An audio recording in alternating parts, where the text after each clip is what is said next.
Hello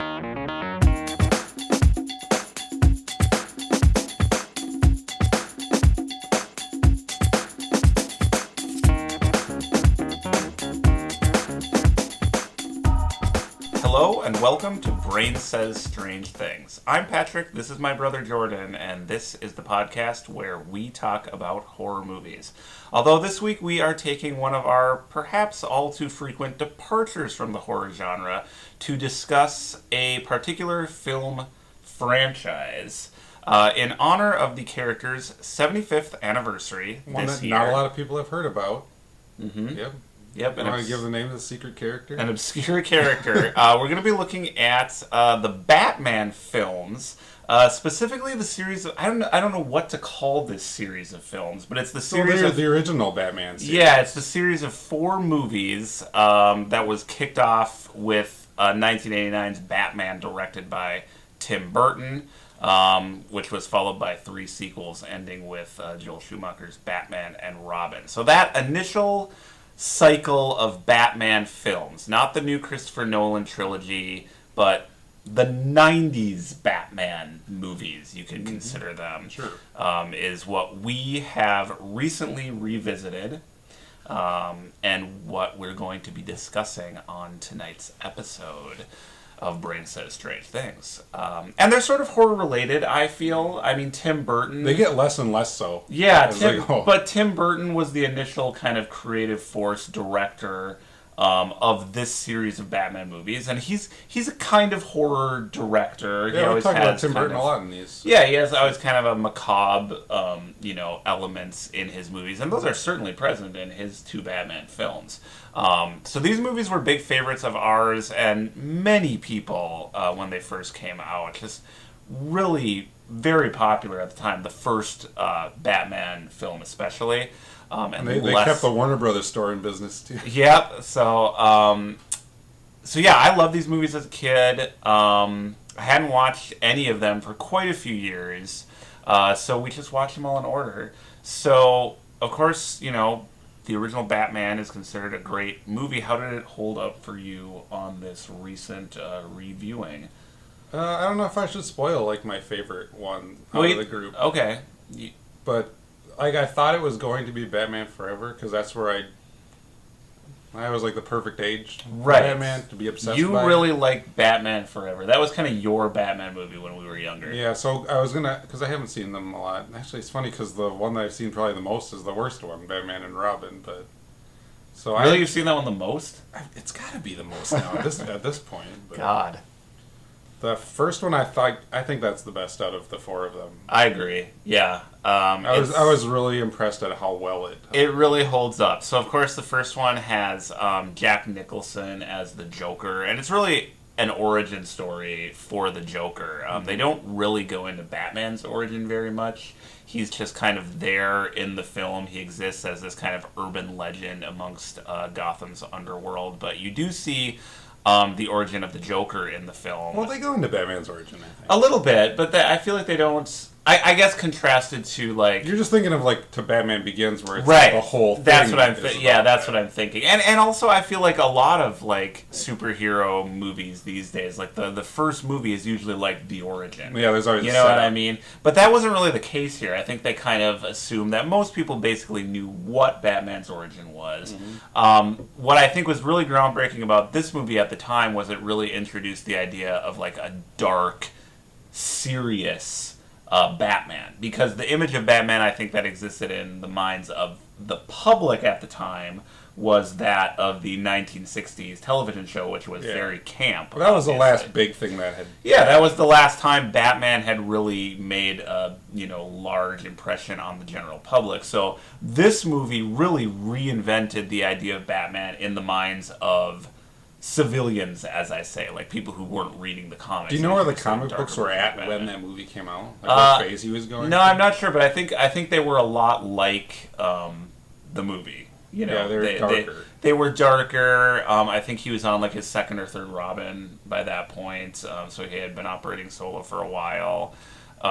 So yeah, and this was 1989 going into the 90s, which was a generally kind of very dark, brooding time in popular culture in general. So what I thought of when we watched this movie was it was I kind of feel about this movie like I feel about Rob Zombie's Halloween.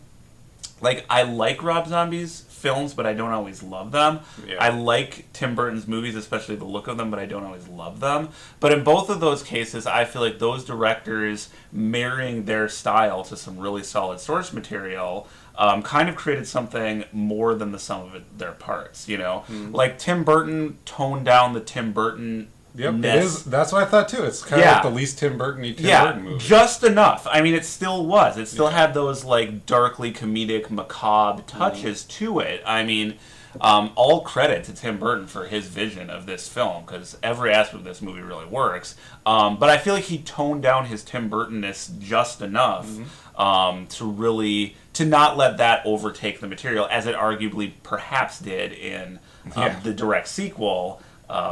Batman Returns. But yeah, this first movie, Jack Nicholson, phenomenal as the Joker, extraordinary makeup. Michael Keaton, phenomenal as Batman and Bruce Wayne, I thought. He's great. And just, I love the look of that character. I love the yellow circle and the black outfit. I feel like Michael Keaton's kind of like the guy who got it.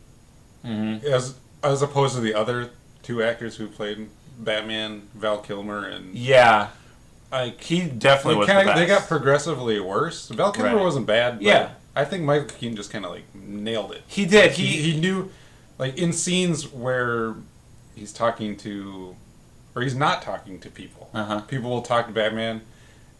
In every other movie, Batman has like a one-liner, like a comeback or something, just because that's what you're supposed to do when you're the action hero. Mm-hmm. But in the comic books, Batman doesn't say anything. He's not supposed to say anything. Right. So they kind of kept it that way. I like that part of it. Oh, yeah.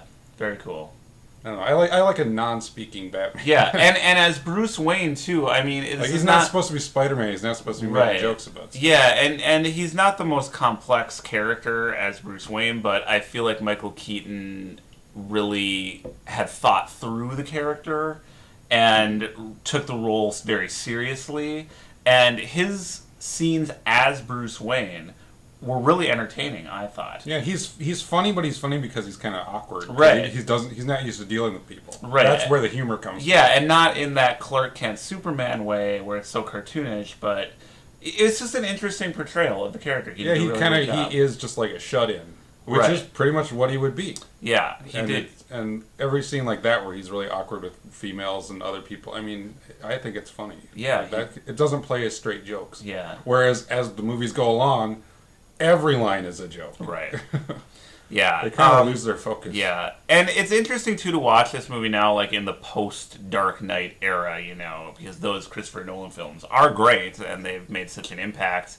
Like, the thing about this movie, as I said, was, like, it introduced, like, the idea of a serious Batman, and it seemed like such a dark and serious movie at the time. But watching it now, it's much more stylized and cartoonish in its way, especially as compared to the new Batman movies. It's not trying to be realistic. It exists in this kind of, like, hyper version of reality. Like, Gotham City doesn't look like any kind of a real modern city. It's this kind of timeless Gothic architecture. Mm-hmm. I mean, I think that's still what people think of when they think of Gotham City. You can tell, like, what do you think between Batman Begins and the original Tim Burton's Batman? Which of those would be like a better film, just on the whole, looking at them? Well, I would say that the first Batman, like by far, I think. I don't like those stories where it's all just the setup to build for a second movie. I don't know. I think they're both really good. I think they're both kind of doing their own thing. Maybe it's just because when I grew up and what I was used to, but I feel like that is Batman to me. That's what it looks. That's what it should look like on film. I think. I don't know. I like it a lot. Yeah. Well, and I do think, too, like, he struck that kind of perfect note between taking it seriously and having fun with it, too. As much as I love the Christopher Nolan movies, and I do, sometimes I think they can take themselves and people can take them a little bit too seriously, because at the end of the day, no matter how, like, wonderfully these scenes are portrayed and how seriously they take it... It's still a guy in a bat suit. It's still a guy dressed up like a bat, like, fighting other people. And in he's silly driving costumes. a car that's shaped like a bat. You know, Yeah. it's like you got to get around some of these things. Right. You have to, like, and realize. I feel like these first two Tim Burton films really kind of struck that note perfectly of taking it seriously but not too seriously. So in that way, I maybe prefer the 1989 Batman, although I do really love the Christopher Nolan movie. So I don't know. I'd have a tough time. I guess I'd probably say Christopher Nolan is a better movie. Like if I had to pick like a desert island movie between the two, I'd probably pick that one. But they're so trying to accomplish different things, I think, that, all props to the Tim Burton film. So, I don't know what we want to say too much about the second film, then, Batman Returns, which I like a lot.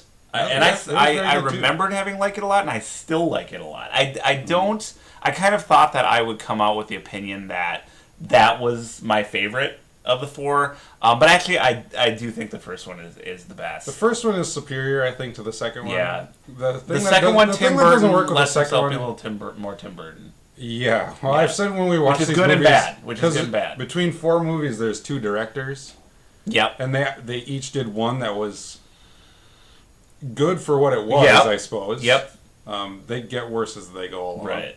But then the director's second feature is just like off the rails crazy. And that's kind of the way I felt when watching Batman Returns. I felt like Tim Burton was kind of, he got a little carried away. It was more of a Tim Burton movie. Yeah. It was more of a Tim Burton movie. Overtook him, and he's like, all right, now I have this opportunity to make my Batman. Because I had to kind of like please the fans. Right. Yeah, he held back a little bit, kind of in deference to the source material in the first film, and I think it made a slightly better movie. He kind of allowed himself to be Tim Burton in the second movie, although Tim Burton is a talented filmmaker, so I do enjoy the second film, but it definitely was more of a Tim Burton film. But the part I don't think that works between them, or why I prefer one over the other, is that the Joker was really good in the first Batman, Jack Nicholson. Oh, yeah. That character was good. He's a simple character, but the actor made it that much better. Mm-hmm. And there are long scenes where, like I'm saying, like Batman wasn't talking, and he's not in it.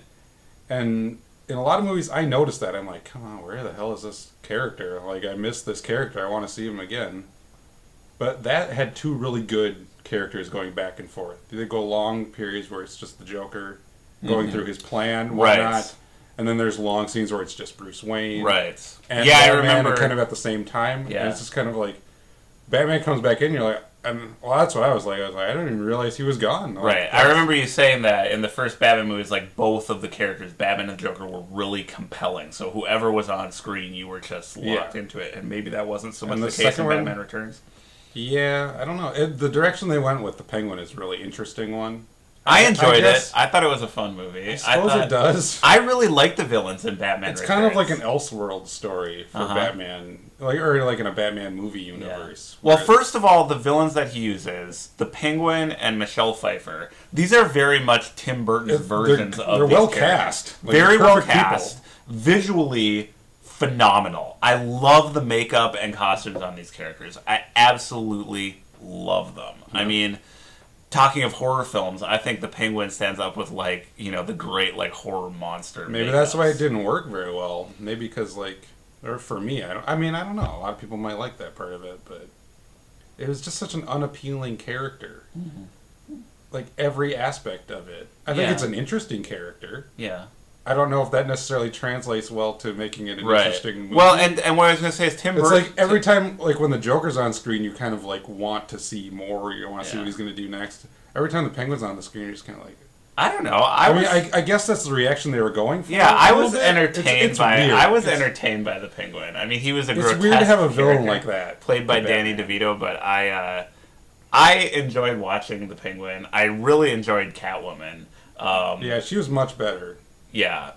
It's probably my favorite just visually, like, look for, like, I love the Catwoman's outfit in this movie. I love it. And I think Michelle Pfeiffer's portrayal of her is phenomenal, and this is still at a point in the series. And as Selena Kyle, too. Like, her character is better balanced, too, I think. I don't something about that Penguin character. Even though I love the idea that Danny DeVito was the Penguin. And I I just don't know if the mood they struck with them worked. I don't know. I liked it. It was very Tim Burton-y, but like I liked the whole idea of like them trying to make this grotesque gargoyle like the mayor of Gotham City, and the people of Gotham are like buying into that. I really enjoyed that. Yeah. You know, it's a bit more cartoony. It was a bit more over the top. You know what? But also it works. But there's also dark stuff that works too, because remember the Triangle Circus gang? Like the Penguins gang? Yeah, they were the henchmen. I always love when the villain has like thugs. Yeah. Who have like a theme to them. Oh, yeah. And they were like circus freaks. Right. That scene when Batman's just like at the beginning of the movie, walking down the street in the middle of Christmas, you know, like breaking up this riot, fighting circus freaks. Yep. That's a great moment in a Batman movie. Like, I love building on those moments like that. Yeah. Like, it looks cool. Like, Tim Burton obviously can do that really well, but I don't know. I like that part of it. Maybe that's it. Really? And then, like, remember the circus freaks? It said they were kidnapping children. Mm-hmm. And that's why they kind of disappeared from the face of the earth. Yeah, it kind of alluded to it's the fact. There's some really dark things. There are. And it starts off with the family trying to kill the little baby. I mean, it's definitely, it's very, again... I mean, they've done dark stories like that in Batman before. They've gotten even way darker than that, but I don't know if... But I feel like it's weird watching them back to back. But I feel like it again strikes that Tim Burton tone. Like, it's kind of like Sweeney Todd. It's like this really macabre material, but it's not taken particularly seriously. It's very like confidently committed to this unique visual style. I enjoy the movie. I don't enjoy it as much as the first one, but I think it's a worthy sequel. Well, I think so. I enjoyed it. I didn't dislike it. Okay. Well, so then we come to Batman Forever. Which, as you said, was kind of your Batman film when you were young. You were just kind of like at the right age. It was the first one where you were really old enough to really buy the toys completely. Yeah. Yes. So I was curious to see how this one would hold up. So this is a big shift in the franchise, right? And one of the reasons I wanted to watch all these is I'm just kind of fascinated by like the decline of franchises. You know, like where do they go wrong? Why were these sequels made the way that they were? So this was the first big shift, okay? So Tim Burton is out as the director. He's still the producer. And Joel Schumacher is in. Michael Keaton is out as Batman, and Val Kilmer takes over that role. So those are the two big shifts. And besides just the main actor, the change of directors makes a big difference. The visual style of this movie is completely different than what Tim Burton established. Gotham City is more... I don't know, how would you describe like the look of these movies? I just think they're neon. There's a lot of neon in these movies. Like... It looks like the future that you would picture in 1996. Okay, yeah. You know, it's kind of a dark glow future. Sticks are big now. Yep. They're going to be huge in 2005 or whatever. So we're going to put... Everything's glowing. Right. It's like... I would say that... Because you look at now, and it comes across as really dated. Okay. I think more so than Tim Burton stuff, where it's just like... Well, yeah. Like because Tim Burton was gothic almost... look. Because Tim Burton was like almost retro in that kind of timeless way. Like there were hats and trench coats and smoke and Zeppelins. Stuff, kind of, and they copied that for Batman the Animated Series. Mm-hmm. That gives it a kind of timeless feel that the Schumacher movies don't have as much, but Gotham City in the Schumacher movies still resembles no earthly city that ever was or would be. But you're right, it maybe is a bit more on the futuristic side. So the movies have a really unique look. Batman's costume is a little bit different, and it becomes a lot different by the end of the Schumacher films. The tone of Batman Forever is, I think, attempting to kind of be in line with what Burton had established. You know, it's not a complete parody of itself. That would come later. But it's also not taking itself super seriously. Oh, and they introduced Robin in Batman Forever, which is cool. I remember being really excited about that when I was younger. The idea that they would bring Robin into the movie. And the villains are Two-Face, played by a perhaps miscast Tommy Lee Jones. A definitely miscast Tommy Lee Jones. Okay.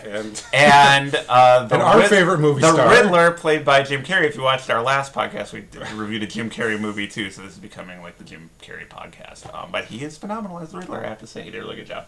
So how did you think like this movie holds up? Like That's a good way to describe it. It's like this. It's just like a lot. There's a lot going on. There's a lot thrown at you, and you kind of sort it out yourself. Yeah, there's a lot going on. It's like fill in the blank, fill in the plot for yourself. But what did you think of this movie compared to your like childhood memories of it? I liked it. I liked the first like half of it. I think it just kind of like falls apart at the end. I like the villain. I wish Two-Face just wasn't in it, period. Yeah, let's talk about Tommy Lee Jones as Two-Face a little bit. I think, like, the key to these Batman films... I don't want to make it sound like it's the worst thing in the world. No, like but it's interesting because, like, again, just kind of watching how these franchises evolve and where they maybe take a wrong turn for the first time. One villain. Yeah. Works surprisingly well. I do feel like the two villains worked in Batman Returns because, like, Catwoman was, like, a pseudo-hero, and she really only teamed up with the Penguin for a short time. So she really was her own... She's sexy, he's completely not. They have to team up. Right, exactly. It was kind of like another character, and she was also the love interest in that movie. But I think that established a pattern that the producers felt they had to follow of like, okay, well, we can't go back to two villains now. It's always got to be bigger, right? So we can't go back to one villain. We've got to have at least two villains in each movie. So I think that might have been a mistake. I think this could have been a good movie with just the Riddler. But I do think Tommy Lee Jones might be the first time that a villain was really miscast in one of these movies. Because he's good. Tommy Lee Jones, great actor. Two-Face, a great villain. Would have been a potential great villain for the movies because he's really interesting in the comic books. He was like Bruce Wayne's friend before he became a villain. Really could be really interesting. But like you said about Tommy Lee Jones's work in this movie, he seemed to not want Jim Carrey to kind of like upstage him. I thought about that for a long time when I watched this movie, because all those scenes when him and Jim Carrey or the Riddler, whatever, Two-Face and the Riddler are together, it seems like the like Two-Face is just watching him, like trying to copy what he's doing almost, and it does get very distracting, right? Because you said, and you're right, because that would have been more interesting to make Two-Face a much more somber character, right? Much more serious, and have straight man. Have him try to team up, right, with the wacky, completely off the wall, hyperactive. Yeah, they should. So there's a good guy and bad guy conflict going on there, and this is why the second one works. And there's also a conflict going on between the two villains, right? And how do you tie that together becomes a good story, right? So this one. It's like Two-Face is just going along with the Riddler, right? Acting like the Riddler, right? For no reason at all, right? Tommy Lee Jones. It's like a waste of a good character and a good actor. Yeah, like Tommy Lee Jones doesn't really play up the split personality aspect, which is the whole shtick of Two-Face. He's just kind of like the wacky, crazy, insane villain. So he comes off as like a lesser Jim Carrey playing in scenes like right with Jim Carrey. It doesn't so much like ruin anything as it was a big missed opportunity. Big missed opportunity, I thought. I think it does ruin things. Yeah. I think it's like a good example of, remember we talked about The Mask again? Or other movies like that, or the Nightmare on Elm Street movie. There's a lot of movies like this where it's like a good team effort and everybody kind of recognizes their particular position in this story. Right. Like, not everybody is going to get the punchlines. Right, and Tommy Lee Jones wanted the Jim Carrey's going to be the crazy... It seems like he didn't want to be upstage. Yeah, and Jim Carrey was kind of... Jim Carrey was the biggest star in this movie at the time that it came out. And he's really good, deservedly so. Yeah, so just like really let good. him... This is like our... I don't know. Like, I don't know baseball terminology, but this is our best player. This is our MVP. Right. So put him in. And like you're going to sit on the bench for this scene. Right. But it just seemed like they're just like battling on screen for these scenes, and it just... Yeah, it didn't work. It was an example of how... I think it ruins the story. It was an example of how not to use two villains. You know, whereas Batman Returns was like a really good way to do it. And it would have worked perfectly fine with one villain, too. Yeah. But they just had that formula set, and they're like, we can't stray from that. You can't hire an actor who's unknown, because the last movie worked because we hired two known actors, like Michelle Pfeiffer and Danny DeVito. Right. Who's Batman going to be? Yeah. Batman's going to be the big star at the time. Right. Val Kilmer was big at that time. Right. Who does fine in this movie? Val Kilmer's fine. The best part of that movie is Bruce Wayne. Yeah. Even though Val Kilmer might not be the best Bruce Wayne. Okay. The story with Bruce Wayne is the best. Yes. Well, so that's what I was going to say. Like, despite the miscast Tommy Lee Jones as Two-Face, I do like this movie. I don't think it's a great movie. I do think this is clearly where the franchise begins to decline.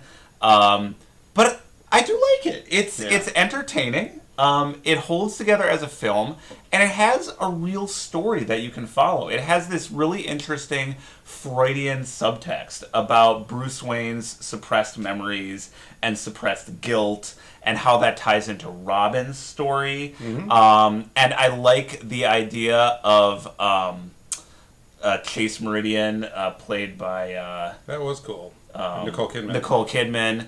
As the psychiatrist who has this kind of like twisted, like it's like everybody in Gotham City is messed up. Attraction to Batman. I liked it all. I thought you put that in a serious movie, and it just stands out like a sore thumb. This worked. I think she could have like grown into like a crazy new character, you know? Yeah, she's an interesting character. Yeah, it was a good story with Batman kind of reconciling the two aspects of his personality. I mean, it was all there. And I like that stuff because we talked about this with the Last Nightmare on Elm Street with like building on franchises and stuff. This does something a little different where they introduce. I always remember that part with that red leather book. Right. It's like you would almost... In the flashbacks. Like, Bruce Wayne is having new memories because he saw Yeah. Robin's parents' death, and he's having like flashbacks. He's going kind of like he has some sort of mental issue going on. Yeah. As opposed to just like the other ones where it's like watching his parents get killed. From that point on, he's Batman. Yeah. And that's all he ever does. This one's like he feels like he's going mad a little bit, which is interesting. A little bit. Yeah, it's just enough for the movie. Right. He's still got to be Batman at the end of the day. But... And then he's having flashbacks about a red leather book that his dad had, that he finds out that he doesn't know what it is at first, and it's like not heavy-handed at all. Right. Well, a little bit, but they like slowly kind of reveal that it was his dad's old ledger that he would write in, and then he wrote every day up until the day he was dead, and then he was like looking at the blank pages. It's like you could tell that story without a soundtrack. It could be like a silent film. Like you could tell, like, oh, he died on this day because these pages are blank. You know, you would think that was from the original Batman comic books. Right. It falls in line with everything else, even though it's made wholly for this movie. It was a good. There was an idea. I think. I guess that's not from the comics. Yeah. Is it? No, I don't think so. I guess that's what ultimately saves this movie is that underneath the villains and the fact that they had to do another Batman movie because the previous one was so profitable, there is an idea. You know, Joel Schumacher... They tried something. Joel Schumacher had an idea for a story and a character arc, you know, and it made this movie interesting enough to hold your attention. Did you like Robin in this movie? Not really. No. I was trying to think of something good to say, but no, not really. No. I kind of like that they Chris brought Robin O'Donnell's all right. I kind of like that they brought Robin. I wish Robin would be a little younger. Or look a little younger. I wish Robin would have been like a kid, like a little kid. Because the whole thing, or at least come up with a new story that maybe fell in line. Yeah. Because they tried to like mesh it all together. Robin looks like he's 18, 19, 20 years old. Which didn't work. His parents and brother die. Yeah. Like his family dies. Yep. Bruce Wayne tries to adopt him. Which and is weird. He acts like Bruce Wayne's his dad all of a sudden. The dude's like 18. Yeah. I did kind of. He could just leave. Yeah, I did kind of like the story of Robin, and I tend to like. I kind of feel like Batman fans fall into kind of like two camps. Like some like Batman Solo and some like Batman Robin. I'm definitely a Robin guy. I like Batman. I like Robin in small doses. I like Batman with Robin. I feel like he's a good contrast to the character. So I actually kind of like that they introduced Robin into these movies. That's the other thing that I like about this movie is the part, and we'll have to talk about the Batman and Robin now too. Okay, well let's move into that. Oh, did I cut you off? No, that's fine. I just like Robin. That's all. I wish he had been younger in this movie. Yes, agreed. Okay, we can segue into Batman and Robin. But those scenes, I like that part where they're just like fighting. Robin's like, are you talking about Batman Forever? Batman Forever now. Okay. Well, I'm actually talking about both because they repeat themselves for no reason. The scenes where Robin's once he discovers that Batman is Bruce Wayne, the guy that took him in, Bruce Wayne, is actually Batman. Right. Once he discovers who he is, Batman wants no part of it. He's like, you get away, as he probably would. Yep. Like, we're going to have to imagine this is real life a little bit. in the context trying of to make these this movies, believable. in the context of the yes. world of the movies, that's how Batman would react. Yeah. Yeah, and he's trying to convince him. He's like, I'm a part of this, whether you want it now. Now I know your secret, so I have to come along. And Chris O'Donnell does a fine job in this movie, I think. Yeah, I don't have a problem with him as the actor, except the fact that he might look a He's little too too old, old yeah. for it. Mm-hmm. So I like those scenes where they're just like arguing back and forth in the Batcave, just the two of them. Mm-hmm. They're each trying, like they seem like convincing arguments. That's what makes arguments really interesting to listen to. You can kind of see both sides. If you see both sides of if one person is. I mean, one person can be obviously wrong, right. But at least in their mind, they have right. to have like you can a understand where they're reason coming why. from. Yeah. Yes, mm-hmm. Which is the same problem why a lot of villains don't work. Right. It's like Mr. Freeze wants to take over the world. Why?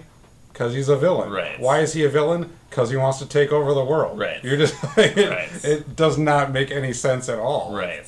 It's just like cops and robbers. It's Right. just like cowboys and Indians. It's surprisingly less fun the more juvenile like right. this, you know? Yeah, I really wanted to. I was kind of hoping I would like Batman and Robin more on this reviewing of it, because this is one of the famous bad movies. Like, everybody hates this movie. I hated this movie. It's very popular to hate Batman. It killed the franchise. So I would love to be that person who had an alternate take. Who was like, yeah, it was bad, but this was well done, or this was that.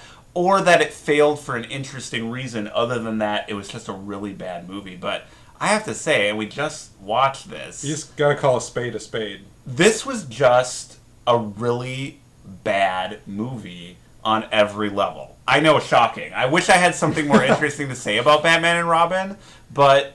We usually try to find something redeeming quality. That's what I was trying to do. I I told you at the beginning, I'm going to find something that's good about this movie. I kind of like Robin's costume. I kind of like Robin's costume in this movie. But then at the end, they're just like, all right, we need a new costume. Then it's like the Ice Capades costumes at the end. No, this... Well, I said about Batman Forever, it worked ultimately because Joel Schumacher had an idea. He had a theme, he had a story, he had a character arc. No idea for this movie. There's no new idea here. The second movie, you see the director gets crazy. And it goes off the rails. Creatively bankrupt. They're having the same... They're like an old married couple. They're having the same damn arguments carried forth from the last movie. The conflict, I guess, is between, thematically, between Batman accepting... The thematic concepts of Batman and Robin. But, I mean, you could see they were reaching for something. Batman has to accept Robin as an equal partner, part of his family. But that was already taken care of in Batman Forever. Yes. It was just silly. And if it wants to exist on its own and do it, wrestle that topic, don't use stuff from the previous movie. Right. Like I said, why is Gossip Gertie and Chris O'Donnell the only people that they brought forward? So they got rid of the director, they got rid of the actor. No, they had Schumacher again. We had the same we had the same Batman. See, these two mesh together. We had the same Batman, George Clooney, who, how would you describe his acting choices in this movie? George Clooney was brilliant. Yeah, I told George, as we were watching it, I'm like, I think George Clooney is trying to sabotage this movie, subconsciously. It kind of seems his like performance is so bad, except for the one scene with Alfred. He actually does a nice job, but otherwise it is so bad. I think maybe that was his audition tape.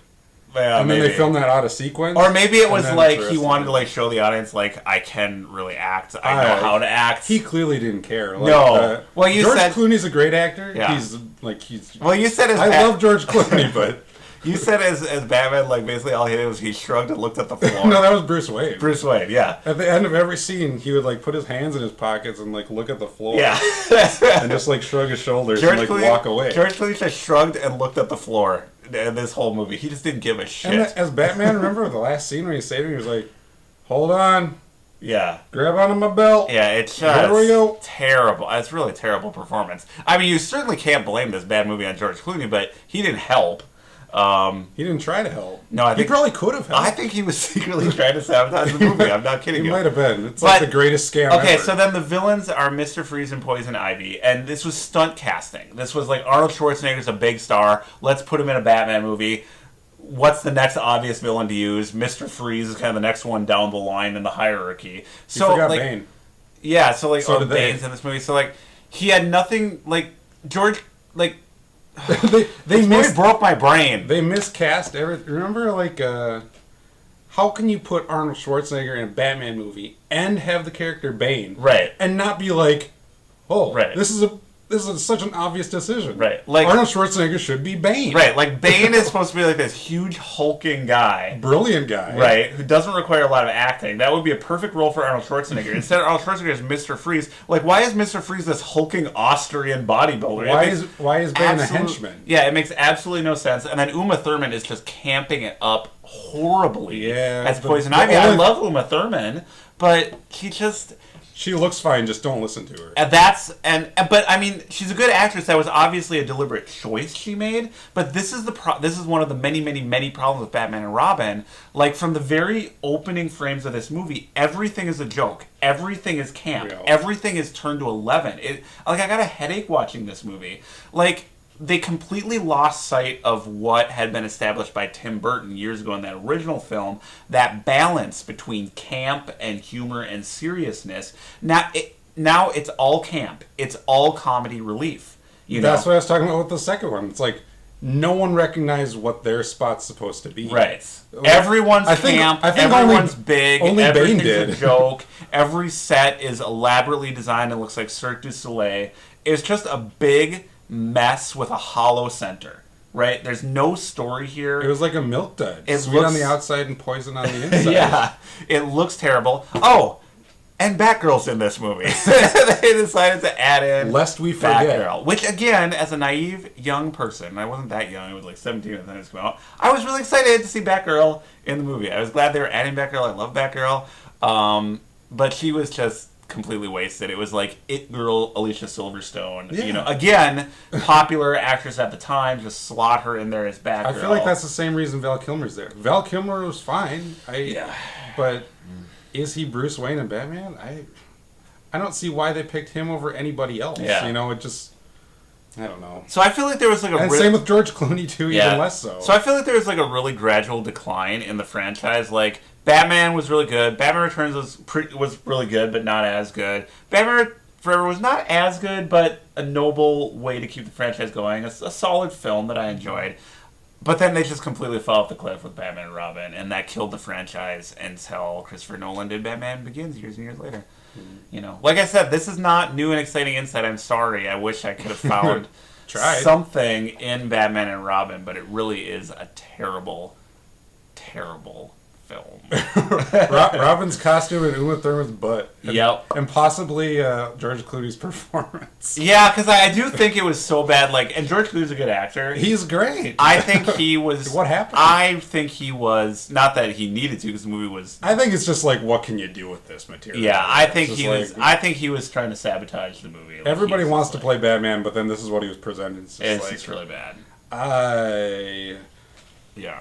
I think at the end of this, I should just put my head down, shrug my shoulders, and walk away without a final line. Shrug his shoulders, look at the floor. Yep. Keep your head down. Yep. So I don't know. There's probably nothing more to say about Batman and Robin, I don't think, right? No, let's stop talking about Batman and Robin. But overall, I have an affection for this series of Batman films, especially the first two by Tim Burton. Yeah, it's a fun series. It is a fun series. And it was an early successful superhero franchise too. Mm-hmm. I mean, these things were. Oh, I guarantee Christopher Nolan has seen the Tim Burton's Batman. Mm-hmm. Everybody's seen that one. Yeah, it's a great movie, and you can definitely see the influence on it in following movies. Like Tim Burton kind of established Batman in movies. Right. People try to reinvent it and make it different, but you can always see that little. Yeah, little bits of it. Even the way Batman looks in movies. Yeah, the way he looks and just what superhero costumes look like on screen. Yeah, and that was that had to be a big gamble. How do you make a this hadn't been done really before. Right. Batman hadn't been shown on the big screen. Except really, in a way, Adam West. Yeah, it really in a way was kind of the invention of the modern superhero movie. I mean, they've evolved a lot since then. Well, they've gotten better. Yeah, but a lot of what we think of as Batman and a lot of what we take for granted in superhero films were from this series of 4 movies, particularly the first Batman. You could even say the first 2, because even the whole villain thing, where they tie in, where they have 2 villains. Yeah, I don't know. It kind of grows into a more almost like a parody of James Bond movies. Right. It's almost like an Austin Powers movie sometimes. Right. But it's not funny. Yeah. It's a little. Right. It's Yeah. I was gonna say it's depressing, but it's kind of fun to watch. Yeah. The later movies are not Yes. funny. No. And they're depressing, yeah. Yeah, that was the other thing about Batman Robin. So it's all going to be jokes. Like, have the jokes be funny, but they weren't funny. So. Yes. So, anyway. All right. So, that's Batman. So, happy 75th anniversary, Batman. It was fun to watch these movies again. I hope people don't feel this was a completely inappropriate topic for Brain Says Strange Things. We, of course, like all kinds of movies. But on the next episode, we are going to return to our roots as a horror movie review podcast. I know we do tend to get distracted by related genres. So for the foreseeable future, we're going to refocus on horror films. And we hope you guys are going to come back and watch the next episode and the following episodes. And we'll be back soon, right? Absolutely. Okay, so that will wrap up this episode, and we will see you guys again real soon. Thanks for watching. Thank you.